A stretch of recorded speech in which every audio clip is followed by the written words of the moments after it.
Welcome to Book 5 of the Paradise Lost read-along, brought to you by the House of Humane Letters and the Literary Life podcast. If you would like some information about either of those things, you can find it in the description of this video right below, right here. And if you want the live link to the read-along sessions or the schedule or the link to the videos, which obviously you found, or to sign up for the newsletter to find out about future read-alongs, you can go to houseofhumaneletters.com. Okay, so I know I'm not supposed to be teaching, and I'm not, but I said something last week that apparently confused some people, so I wanted to clarify when I said that it's in pairs. So book 1 and book 2 was Hell and Satan. Book 3 and book 4 was both books of paradise, one heavenly paradise, one earthly paradise. And now we're going to do 5 and 6, which are going to be 2 books about the war in heaven. So they all work like that. Okay, and now I'll be quiet, except to say that last week we all found where the phrase "all hell breaks loose" comes from, and my students always get a real kick out of that. So without further ado, we get the backstory today, part 1 of the backstory to the war in heaven. So take it away. Book 5, The Argument. Morning approached. Eve relates to Adam her troublesome dream. He likes it not, yet comforts her. They come forth to their day labors, their morning hymn at the door of their bower. God, to render man inexcusable, sends Raphael to admonish him of his obedience, of his free estate, of his enemy near at hand. Who he is, and why his enemy, and whatever else may avail Adam to know. Raphael comes down to paradise, his appearance described. His coming discerned by Adam afar off, sitting at the door of his bower. He goes out to meet him, brings him to his lodge, entertains him with the choicest fruits of paradise got together by Eve. Their discourse at table. Raphael performs his message, minds Adam of his state and of his enemy, relates at Adam's request who that enemy is and how he came to be so, beginning from his first revolt in heaven and the occasion thereof, how he drew his legions after him to the parts of the north, and there incited them to rebel with him, persuading all but only Abdiel, a seraph, who in argument dissuades and opposes him, then forsakes him. Now morn, her rosy steps in the eastern clime advancing, sowed the earth with orient pearl when Adam waked, so accustomed, for his sleep was airy light from pure digestion bred and temperate vapors bland, which the only sound of leaves and fuming rills, Aurora's fan, lightly dispersed, and the shrill matin song of birds on every bough. So much the more his wonder was to find unwakened Eve, with tresses discomposed and glowing cheek as through unquiet rest. He on his side leaning half raised, with looks of cordial love, hung over her enamored, and beheld beauty, which whether waking or asleep shot forth peculiar graces. Then with voice mild, as when Zephyrus on Flora breathes, her hands soft touching, whispered thus, "Awake, my fairest, my espoused, my latest found, heaven's last best gift, my ever new delight, awake! The morning shines and the fresh field calls us. We lose the prime to mark how spring our tended plants, how blows the citron grove, what drops the myrrh and what the balmy reed, how nature paints her colors, how the bee sits on the bloom extracting liquid sweet." Such whispering waked her, but with startled eye on Adam, whom embracing, thus she spake. "O soul, in whom my thoughts find all repose, my glory, my perfection, glad I see thy face and morn returned, for I this night, such night till this I never passed, have dreamed, if dreamed, not as I often wont of thee, works of day past or morrow's next design, but of offense and trouble which my mind knew never till this irksome night. Methought close at mine ear one called me forth to walk with gentle voice. I thought it thine. It said, 'Why sleep'st thou, Eve? Now is the pleasant time, the cool, the silent, save where silence yields to the night warbling bird that now awake tunes sweetest his love-labored song. Now reigns full-orbed the moon, and with more pleasing light shadowy sets off the face of things, in vain if none regard. Heaven wakes with all his eyes, whom to behold but thee, nature's desire, in whose sight all things joy with ravishment, attracted by thy beauty still to gaze. I rose as at thy call, but found thee not. To find thee I directed then my walk, and on methought alone I passed through ways that brought me on a sudden to the tree of interdicted knowledge. Fair it seemed, much fairer to my fancy than by day. And as I wandering looked, beside it stood one shaped and winged like one of those from heaven by us oft seen. His dewy locks distilled ambrosia, and on that tree he also gazed. And, "O fair plant," he said, "with fruit surcharged, deigns none to ease thy load and taste thy sweet, nor God, nor man. Is knowledge so despised, or envy, or what reserve forbids to taste? Forbid who will, none shall from me withhold longer thy offered good. Why else set here?"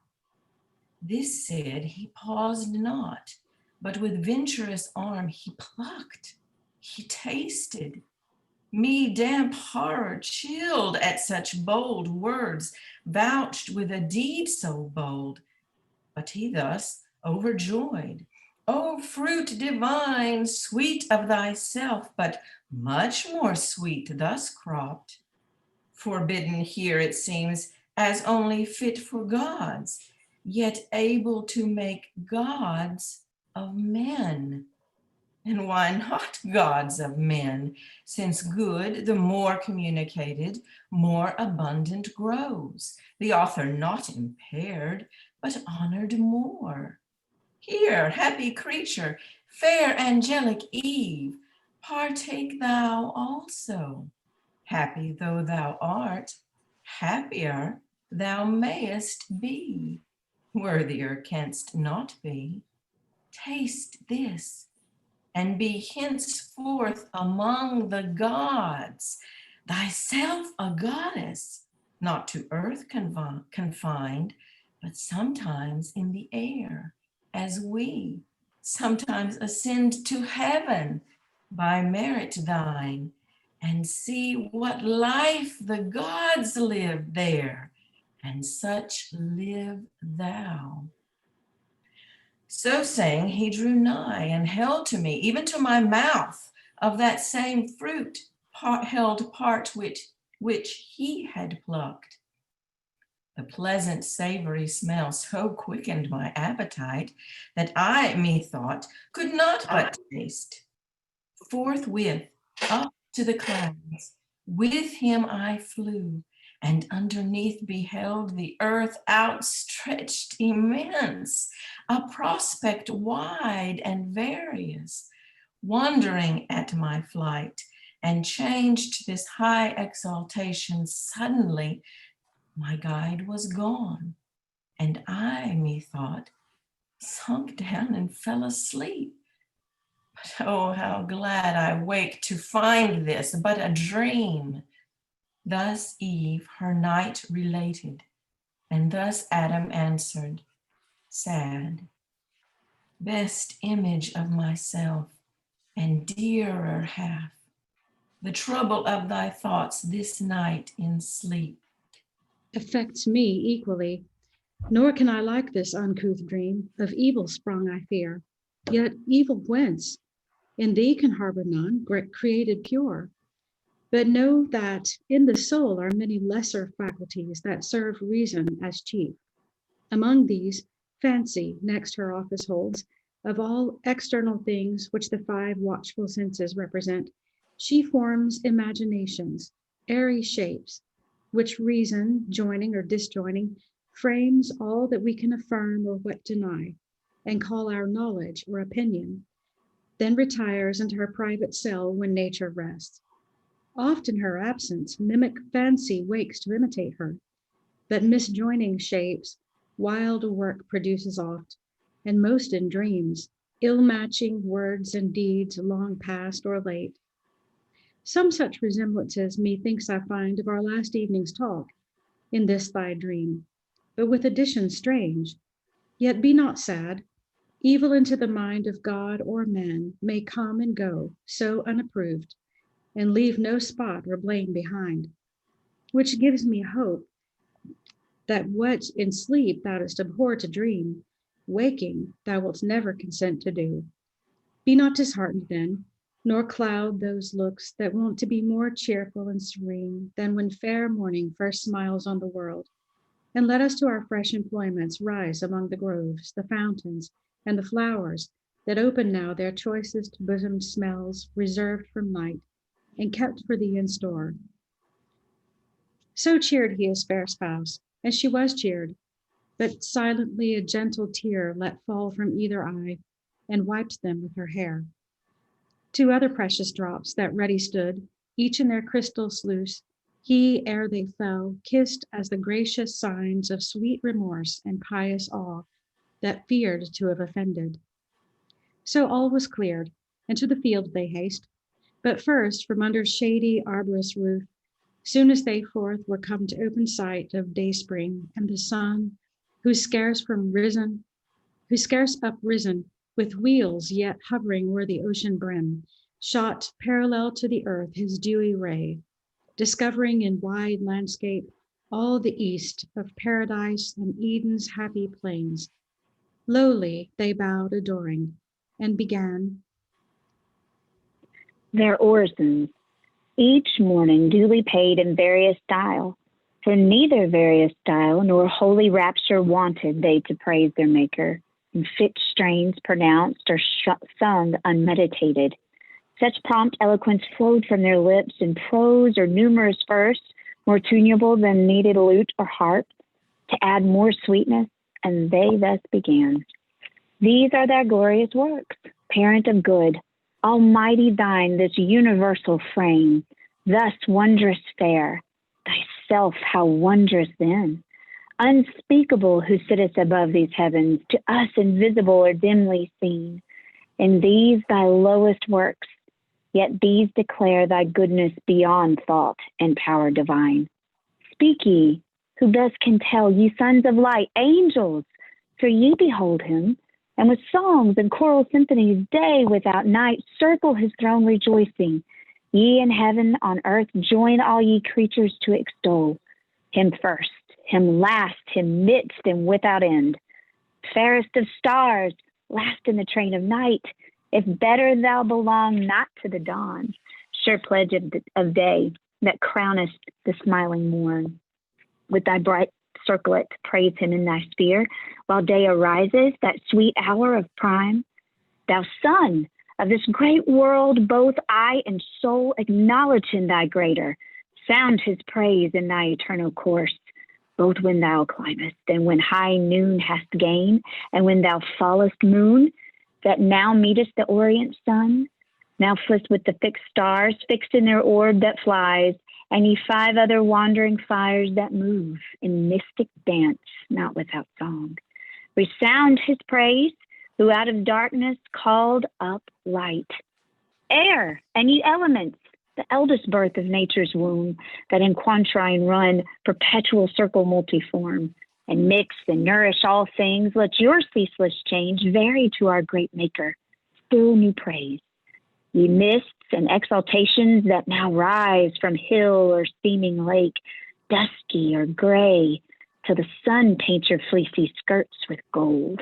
In honor to the world's great author, rise, whether to deck with clouds the uncolored sky, or wet the thirsty earth with falling showers, rising or falling, still advance his praise. His praise, ye winds, that from four quarters blow. Breathe soft or loud, and wave your tops, ye pines, with every plant, in sign of worship wave, fountains, and ye that warble as ye flow, melodious murmurs, warbling tune his praise. Join voices, all ye living souls, ye birds that singing up to heaven gate ascend, bear on your wings and in your notes his praise. Ye that in waters glide, and ye that walk the earth and stately tread or lowly creep, Witness if I be silent, mourn, or even. To hill or valley, fountain or fresh shade, made vocal by my song and taught his praise.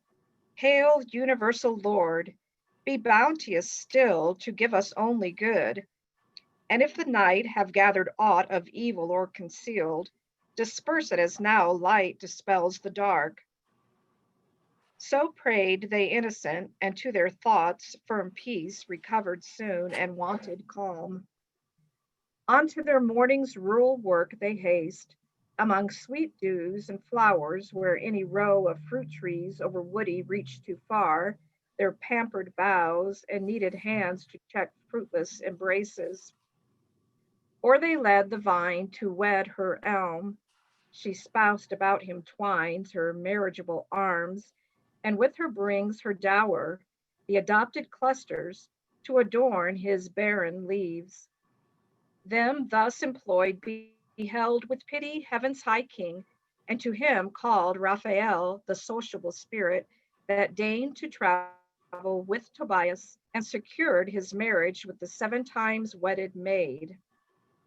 Raphael, said he, thou hearest what stir on earth Satan from hell, scaped through the darksome gulf, hath raised in paradise, and how disturbed this night the human pair, how he designs in them at once to ruin all mankind. Go, therefore, half this day as friend with friend, converse with Adam in what bower or shade thou findest him, from the heat of noon retired, to respite his day labor with repast, or with repose, and such discourse bring on as may advise him of his happy state. Happiness and his power left free to will, left to his own free will, his will, though free, yet mutable. Whence warn him to beware he swerve not too secure. Tell him withal his danger, and from whom, what enemy late fallen himself from heaven is plotting now. The fall of others from like state of bliss, by violence, no, for that shall not be withstood, but by deceit and lies, this let him know, lest wilfully transgressing he pretend, surprised, unadmonished, unforewarned. So spake the eternal Father, and fulfilled all justice, nor delayed the winged saint after his charge received, but from among thousand celestial ardors where he stood, valid with his gorgeous wings, upspringing light, flew through the midst of heaven, the angelic choirs on each hand parting, to his speed gave way. Through all the imperial road, till at the gate of heaven arrived, the gate self opened wide, on golden hinges turning as by work divine the sovereign architect had framed. From hence no cloud, or to obstruct his sight, star interposed, however small he sees. Not unconformed to other shining globes, earth and the garden of God with cedars crowned above all hills, as when by night the glass of Galileo less assured observes imagined lands and regions in the moon, or Pilot from amidst the Cyclades, Delos or Samos first appearing tends a cloudy spot. Down thither prone in flight he speeds, and through the vast ethereal sky sails between worlds and worlds with steady wing, now on the polar winds. Then with quick fan winnows the buxom air, till within soar of towering eagles to all the fowls, he seems a phoenix, gazed by all as that sole bird, when to enshrine his relics in the sun's bright temple, to Egyptian Thebes he flies, at once on the eastern cliff of paradise. He lights, and to his proper shape returns, a seraph winged, 6 wings he wore to shade his lineaments divine. The pair that clad each shoulder broad came mantling o'er his breast with regal ornaments, the middle pair, girt like a starry zone his waist, and round skirted his loins and thighs with downy gold.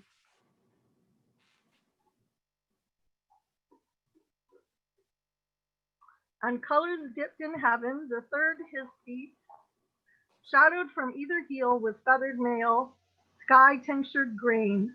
Like Maya's son he stood and shook his plumes, that heavenly fragrance filled the circuit wide.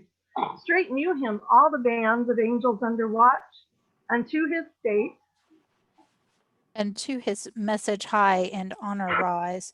For on some message high they guessed him bound, their glittering tents he passed, and now is come into the blissful field through groves of myrrh and flowering odors, cassia, nard, and balm, a wilderness of sweets. For nature here wantoned as in her prime, and played at will her virgin fancies, pouring forth more sweet, wild above rule or art, enormous bliss, him through the spicy forest onward come, Adam discerned, as in the door he sat, of his cool bower, while now the mounted sun shot down direct his fervid rays to warm earth's inmost womb, more warmth than Adam needs, and Eve within, due at her hour, prepared for dinner savory fruits of taste to please true appetite and not disrelish thirst, of nectarous draughts between from milky stream,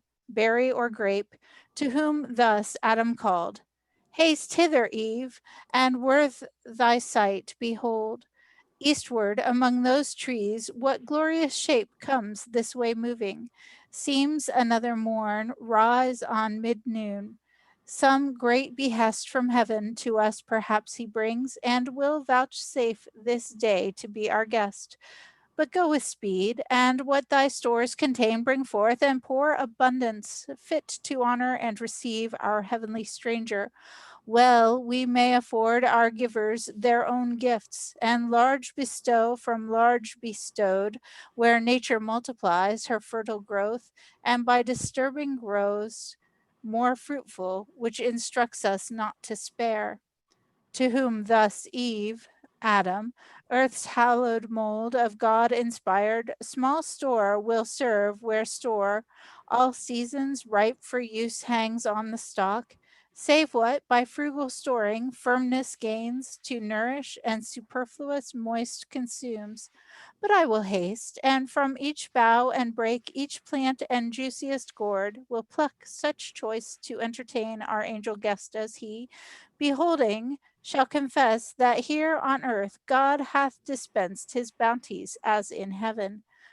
So saying, with dispatchful looks in haste, she turns on hospitable thoughts intent, what choice to choose for delicacy best, what order so contrived as not to mix tastes not well joined, inelegant, but bring taste after taste, upheld with kindliest change.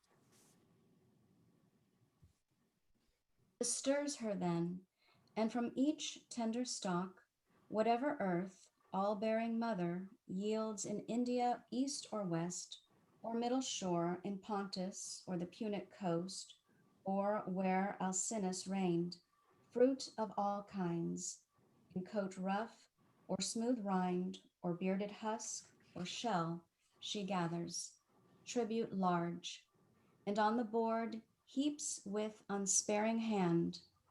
For drink, the grape she crushes, inoffensive must, and meads from many a berry, and from sweet kernels pressed, she tempers dulcet creams, nor these to hold once her fit vessels pure, then strows the ground with rose and odors from the shrub unfumed.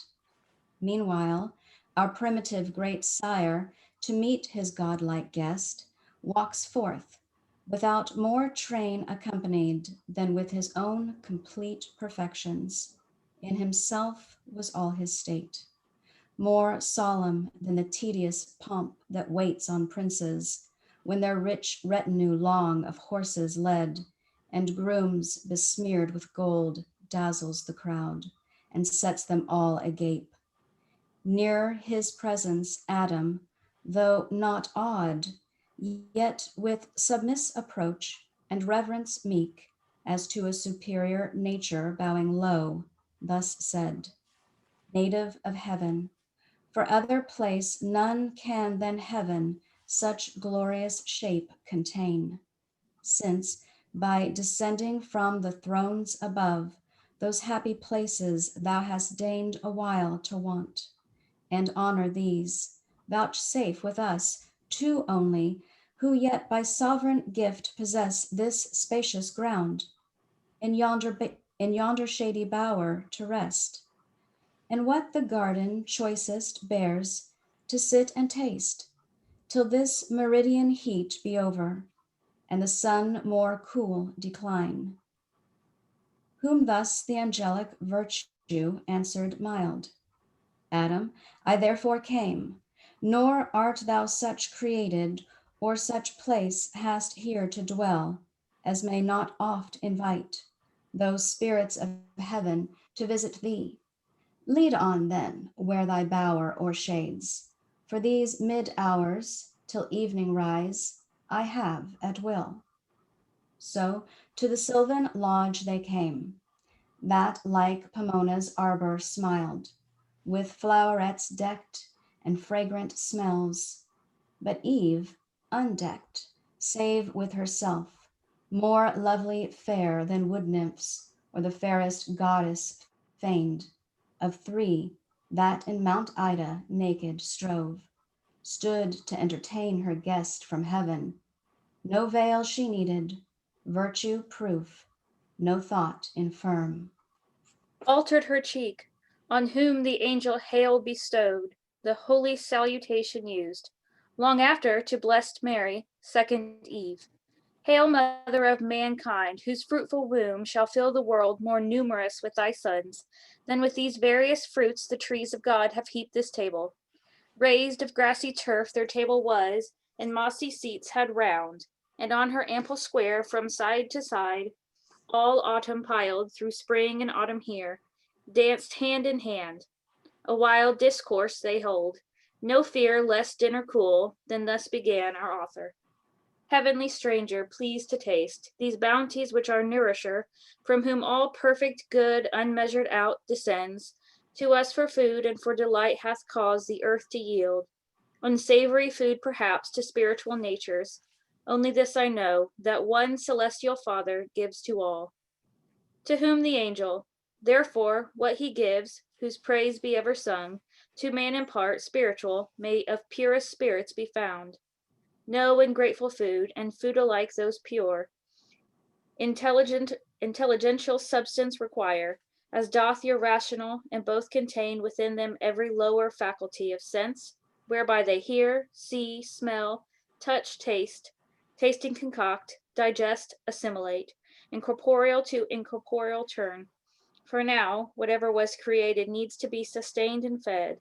Of elements, the grosser feeds the purer. Earth and the sea feed air, the air those fires ethereal, and as lowest first the moon, whence in her visage round those spots unpurged vapors not yet into her substance turned. Nor doth the moon no nourishment exhale from her moist continent to higher orbs. The sun that light imparts to all receives from all his elemental recompense, in humid exaltations, and at even sup with the ocean. Though in heaven the tree of life ambrosial fruitage bear, and vines yield nectar, though from off the boss each morn we brush mellifluous dews, and find the ground covered with pearly grain, yet God hath here varied his bounty so with the new delights, as may compare with heaven and to taste. Think not I shall be nice. So down they sat, and to their viands fell, nor seemingly the angel, nor unmissed the common gloss of theologians, but with keen dispatch of real hunger, and concoctive heat to transubstantiate what redounds, transpires through spirits with ease, nor wonder, if by fire of sooty coal the empiric alchemist can turn, or holds it possible to turn, metals of drossiest ore to perfect gold, as from the mine. Meanwhile at table Eve ministered naked, and there flowing cups with pleasant liquors crowned. O innocence deserving paradise, if ever, then had the sons of God excuse to have been enamored at that sight. But in those hearts love unlibidinous reigned, nor jealousy was understood, the injured lover's hell. Thus when with meats and drinks they had sufficed, not burdened nature, sudden mind arose in Adam, not to let the occasion pass, given him by this great conference to know of things above his world, and of their being, who dwell in heaven, whose excellence he saw transcend his own so far, whose radiant forms divine effulgence, whose high power so far exceeded human, in his wary speech, thus to the imperial minister he framed. Inhabitant with God, now know I well thy favor, in this honor done to man, under whose lowly roof thou hast vouchsafed to enter, and these earthly fruits to taste, food not of angels, yet accepted so, as that more willingly thou couldst not seem at heaven's high feasts to have fed, yet what compare? To whom the winged hierarch replied, O Adam, one Almighty is, from whom all things proceed, and up to him return. If not depraved from good, created all such to perfection, one first matter all, endued with various forms, various degrees of substance, and in things that live, of life. But more refined, more spirituous and pure, as nearer to him placed or nearer tending, each in their several active spheres assigned, till body up to spirit work, in bounds proportioned to each kind. So from the root springs lighter the green stalk, from thence the leaves. More airy, lasts the bright consummate flower, spirits odorous breathes, flowers and their fruit, man's nourishment. By gradual scale sublimed to vital spirits aspire, to animal, to intellectual, give both life and sense. Fancy and understanding, whence the soul reason receives, and reason is her being. Discursive or intuitive, discourse is oftest yours, the latter most is ours, differing but in degree, of kind the same. Wonder not then what God for you saw good, if I refuse not, but convert as you to proper substance. Time may come when men with angels may participate, and find no inconvenient diet, nor too light fare. And from these corporal nutriments, perhaps, your bodies may at last turn all to spirit, improved by tract of time and winged ascent ethereal, as we or may at choice here or in heavenly paradises dwell. If ye be found obedient and retain unalterably firm his love entire, whose progeny you are. Meanwhile, enjoy your fill what happiness this happy state can comprehend, incapable of more.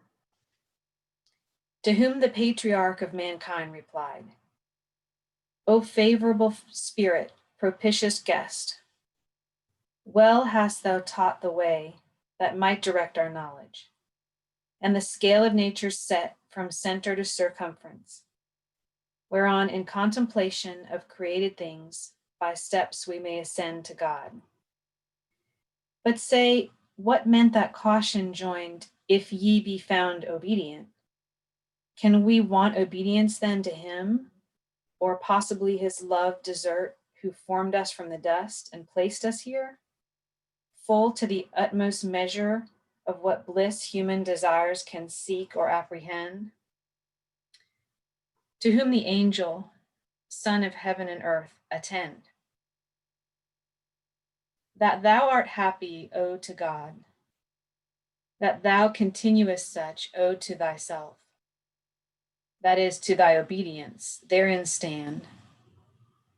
This was that caution given thee, be advised. God made thee perfect, not immutable, and good he made thee, but to persevere, he left it in thy power, ordained thy will, by nature free, not overruled by fate, inextricable or strict necessity. Our voluntary service he requires, not our necessitated. Such with him finds no acceptance, nor can find. For how can hearts not free be tried whether they serve willing or no? Who will but what they must by destiny, and can no other choose? Myself and all the angelic hosts that stand in sight of God enthroned, our happy state hold, as you yours, while our obedience holds. On others surety none. Freely we serve, because we freely love, as in our will to love or not. In this we stand or fall. And some are fallen, to disobedience fallen, and so from heaven to deepest hell. O fall from what high state of bliss into what woe? To whom our progenitor, thy words attentive, and with more delighted ear, divine instructor, I have heard, than when cherubic songs by night from neighboring hills aerial music send. Nor knew I not to be both will and deed created free, yet that we never shall forget to love our Maker, and obey him whose command single is yet so just. My constant thoughts assured me, and still assure, though what thou tell'st hath passed in heaven, some doubt within me move, but more desire to hear, if thou consent, the full relation, which must needs be strange, worthy of sacred silence to be heard. And we have yet large day, for scarce the sun hath finished half his journey, and scarce begins his other half in the great zone of heaven. Thus Adam made request, and Raphael, after short pause assenting, thus began. High matter thou enjoin'st me, O prime of men, sad task and hard. For how shall I relate to human sense the invisible exploits of warring spirits? How without remorse the ruin of so many glorious once and perfect while they stood? How last unfold the secrets of another world, perhaps not lawful to reveal? Yet for thy good this is dispensed, and what surmounts the reach of human sense, I shall delineate so, by likening spiritual to corporeal forms, as may best express them best.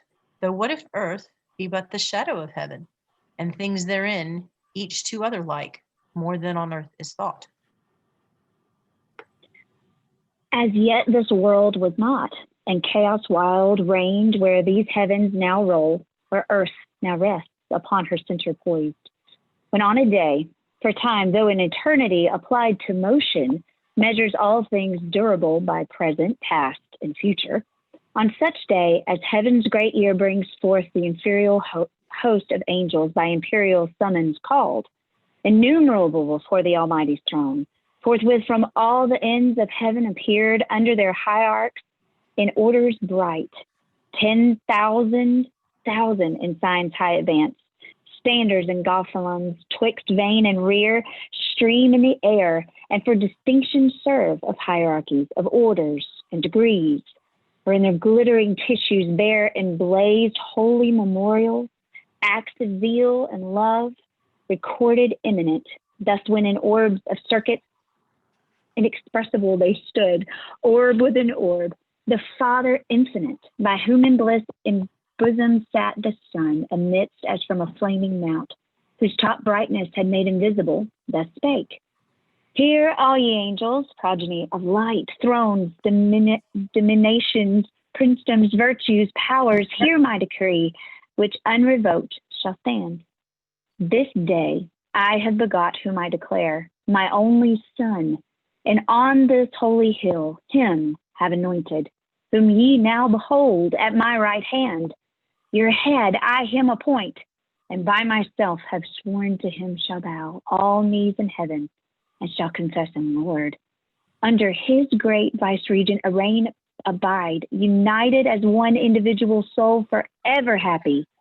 Him who disobeys me, disobeys, breaks union, and that day cast out from God, and blessed vision falls into utter darkness, deep engulfed, his place ordained without redemption, without end. So spake the Omnipotent, and with his words all seemed well pleased, all seemed, but were not all. That day, as other solemn days, they spent in song and dance about the sacred hill, mystical dance, which yonder starry sphere of planets, and of fixed in all her wheels, resembles nearest, mazes intricate, eccentric, intervolved yet regular, than most irregular they seem. And in their motions, harmony divine so smooths her charming tones that God's own ear listens delighted. Evening now approached, for we have also our evening and our morn, we ours for change delectable, not need. Forthwith from dance to sweet repast they turn desirous, all in circles as they stood. Tables are set, and on a sudden piled with angels' food, and rubied nectar flows in pearl, in diamond, and massy gold. Fruit of delicious vines, the growth of heaven. On flowers reposed, and with fresh flowers crowned, they eat, they drink, and in communion sweet quaff immortality and joy, secure of surfeit where full measure only bounds excess, before the all-bounteous King, who showered with copious hand, rejoicing in their joy. Now when ambrosial night with clouds exhaled from that high mount of God, whence light and shade spring forth, the face of brightest heaven had changed to grateful twilight, for night comes not there in darker veil, and roseate dews disposed all but the unsleeping eyes of God to rest, wide over all the plain, and far and wider far than this globous earth and plain outspread. Such are the courts of God. The angelic throng, dispersed in bands and files, their camp extend by living streams among the trees of life. Pavilions numberless and sudden reared, celestial tabernacles where they slept, fanned with cool winds, save those who, in their course, melodious hymns about the sovereign throne alternate all night long.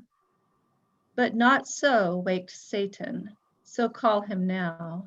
His former name is heard no more in heaven. He of the first, if not the first archangel, great in power, in favor and preeminence, yet fraught with envy against the Son of God, that day honored by his great Father and proclaimed Messiah King anointed, could not bear through pride that sight, and thought himself impaired. Deep malice thence conceiving and disdain, soon as midnight brought on the dusky hour, friendliest to sleep and silence, he resolved with all his legions to dislodge, and leave, unworshipped, unobeyed, the throne supreme, contemptuous, and his next subordinate awakening, thus to him in secret spake. Sleepest thou, companion dear? What sleep can close thy eyelids? And rememberest what decree of yesterday so late hath passed the lips of heaven's Almighty? Thou to me thy thoughts wast wont, I mine to thee was wont to impart.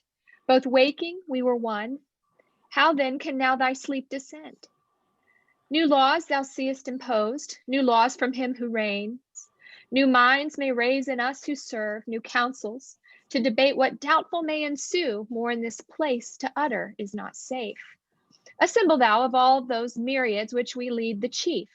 Tell them that by command, ere yet dim night her shadowy cloud withdraws, I am to haste, and all who under me their banners wave, homeward with flying march, where we possess the quarters of the north, there to prepare fit entertainment to receive our King, the great Messiah, and his new commands, who speedily through all the hierarchies intends to pass triumphant and give laws. So spake the false archangel, and infused bad influence into the unwary breast of his associate. He together calls, or several, one by one, the regent powers. Under him regent tells, as he was taught, that the Most High commanding, now ere night, now ere dim night, had disencumbered heaven. The great hierarchical standard was to move, tells the suggested cause, and casts between ambiguous words and jealousies, to sound or taint integrity. But all obeyed the wonted signal and superior voice of their great potentate. For great indeed his name, and high was his degree in heaven. His countenance, as the morning star that guides the starry flock, allured them, and with lies drew after him the third part of heaven's host. Meanwhile, the eternal eye, whose sight discerns abstrusest thoughts, from forth his holy mount and from within the golden lamps that burn nightly before him, saw without their light rebellion rising, saw in whom, how spread among the sons of morn, what multitudes were banded to oppose his high decree. And smiling to his only son thus said, Son, thou in whom my glory I behold in full resplendence, heir of all my might. Merely it now concerns us to be sure of our omnipotence, and with what arms we mean to hold what anciently we claim of deity or empire. Such a foe is rising, who intends to erect his throne equal to ours throughout the spacious north. Nor so content hath in his thought to try in battle what our power is, or our right. Let us advise, and to this hazard draw with speed what force is left, and all employ in our defense, lest unawares we lose this our high place, our sanctuary, our hill. To whom the sun with calm aspect and clear, lightning divine, ineffable, serene, Mighty Father, thou thy foes justly hast in derision, and secure laughst at their vain designs and tumults vain. Matter to me of glory, whom their hate illustrates, when they see all regal power given me to quell their pride, and in event know whether I be dexterous to subdue thy rebels, or be found the worst in heaven. So spake the sun, but Satan with his powers far was advanced on winged speed, and host innumerable as the stars of night, or stars of morning, dewdrops, which the sun impearls on every leaf and every flower. Regions they passed, the mighty regencies of seraphim and potentates, and thrones in their triple degrees, regions to which all thy dominion, Adam, is no more than what this garden is to all the earth, and all the sea, from one entire globose stretched into longitude, which having passed at length into the limits of the north they came, and Satan to his royal seat high on a hill, far blazing, as a mount raised on a mount, with pyramids and towers, from diamond quarries hewn, and rocks of gold, the palace of great Lucifer. So call that structure in the dialect of men interpreted, which not long after, he, affecting all equality with God, in imitation of that mount whereon Messiah was declared in sight of heaven, the mountain of the congregation called, for thither he assembled all his train, pretending so commanded to consult. About the great reception of their king, thither to come, with the calumnious art of counterfeited truth thus held their ears. Thrones, dominations, princedoms, virtues, powers, if these magnific titles yet remain not merely titular, since by decree another now hath to himself engrossed all power, and us eclipsed under the name of King Anointed, for whom all this haste of midnight march and hurried meeting here, this only to consult how we may best with what may be devised of honors new receive him coming to receive from us knee tribute yet unpaid, prostration vile, too much to one, but double how endured to one and to his image now proclaimed. But what if better counsels might erect our minds and teach us to cast off this yoke? Will ye submit your necks and choose to bend the supple knee? Ye will not if I trust to know ye right, or if ye know yourselves natives and sons of heaven, possessed before by none, and if not equal all, yet free, equally free. For orders and degrees jar not with liberty, but well consist. Who can in reason then, or right, assume monarchy over such as live by right his equals, if in power and splendor less, in freedom equal? Or can introduce law and edict on us, who without law err not, much less for this, to be our lord, and look for adoration to the abuse of those imperial titles which assert our being ordained to govern, not to serve. Thus far his bold discourse without control had audience, when among the seraphim, Abdiel, than whom none with more zeal adored the deity, and divine commands obeyed, stood up, and in a flame of zeal severe the current of his fury thus opposed. O argument blasphemous, false, and proud! Words which no ear ever to hear in heaven expected, least of all from thee, ingrate.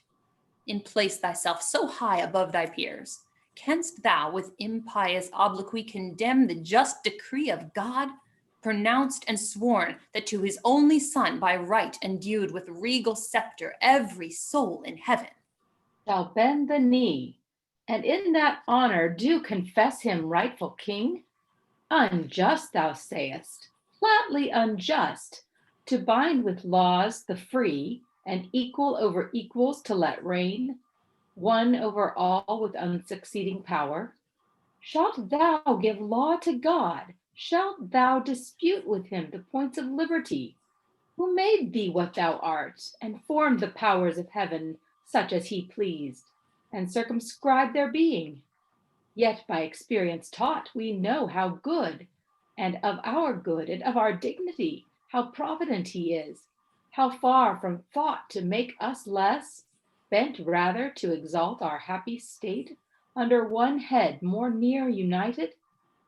But to grant it thee unjust, that equal over equals monarch reign, thyself, though great and glorious, dost thou count, or all angelic nature joined in one, equal to him, begotten Son, by whom as by his word the mighty Father made all things, even thee and all the spirits of heaven, by him created in their bright degrees, crowned them with glory, and to their glory named thrones, dominations, princedoms, virtues, powers, essential powers, nor by his reign obscured, but more illustrious made, since he, the head, one of our number, thus reduced becomes. His laws our laws, all honor to him done, returns our own. Cease then this impious rage, and tempt not these, but hasten to appease the incensed Father and the incensed Son, while pardon may be found in time be sought. So spake the fervent angel, but his zeal none seconded, as out of season judged, or singular and rash, whereat rejoiced the apostate, and more haughty thus replied, that we were formed then, sayest thou, and the work of secondary hands, by task transferred from father to his son. Strange point and new, doctrine which we would know whence learned. Who saw when this creation was? Rememberest thou thy making? While the Maker gave thee being? We know no time when we were not as now. Know none before us, self-begot, self-raised by our quickening power. When fatal course had circled his full orb, the birth mature of this our native heaven, ethereal sons. Our puissance is our own right hand shall teach us highest deeds, by proof to try who is our equal. Then thou shalt behold whether by supplication we intend address, and to begird the almighty throne beseeching or besieging. This report, these tidings, carry to the appointed king, and fly, ere evil intercept thy flight. He said, and as the sound of waters deep, hoarse murmur echoed to his words applause through the infinite host, nor less for that the flaming seraph, fearless, though alone, encompassed round with foes, thus answered bold, O alienate from God, O spirit accursed, forsaken of all good, I see thy fall, determined, and thy hapless crew involved in this perfidious fraud, contagion spread both of thy crime and punishment. Henceforth no more be troubled how to quit the yoke of God's Messiah. Those indulgent laws will not be now vouchsafed. Other decrees against thee are gone forth without recall. That golden scepter which thou didst reject is now an iron rod to bruise and break thy disobedience. Well thou didst advise, yet not for thy advice or threats I fly these wicked tents devoted, lest the wrath impendent raging into sudden flame distinguish not, for soon expect to feel his thunder on thy head, devouring fire. Then who created thee lamenting learn, when who can uncreate thee, thou shalt know. So spake the seraph Abdiel, faithful found, among the faithless, faithful only he, among innumerable false, unmoved, unshaken, unseduced, unterrified. His loyalty he kept, his love, his zeal, nor number nor example with him wrought to swerve from truth, or change his constant mind, though single. From amidst them forth he passed, long way through hostile scorn, which he sustained superior, nor of violence feared aught, and with retorted scorn his back he turned on those proud towers to swift destruction doomed. All right, we did it. Book 5. Well done, everybody. And you'll conclude the war in heaven next time in book 6, and then you'll be halfway through. As I always tell my students, I tell my students this after each book of Paradise Lost we read, because the most that most people ever read is book 1. They'll read that in a survey class. So you've read 4 or 5 times more than the average person now. And that is why, by the way, you will hear people being very confused and thinking Satan is the hero of the story because they only read book 1. But he changes very much as we go. So we shall see his his ejection from heaven next week. All right. See y'all on, not next week, Thursday. See you Thursday. Bye, everybody. Great job reading.